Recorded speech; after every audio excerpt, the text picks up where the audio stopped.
ती म्हटली काय म्हणू, तू पण मला विश्वजित म्हण. आई म्हटली नाही म्हणणार, भरतच म्हणणार, आणि जास्त जर रागावली तर भऱ्याच म्हणणार म्हणे. नाही नाही आई, तुला मला विश्वजित म्हटलं पाहिजेस. आई म्हटली बाबा तू खरंच विश्वजित नाहीस का, खरंच तू शूर नाहीस का, तू सगळं जग जिंकलंय, पण मला माहिती आहे अजून तू तुझं मन नाही जिंकलं, अजून तू तुझी इंद्रिय नाही जिंकली. विठाल विठाल.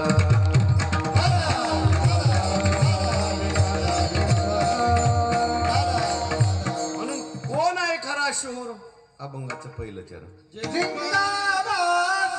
म्हणतात जिंकावा संसार येणे नावे तरी शूर. संसार जिंकावा आणि त्यालाच आम्ही शूर म्हणू. ज्याने संसार जिंकला तो खरा शूर. आता संसार म्हणजे काय, तो जिंकायचा म्हणतात.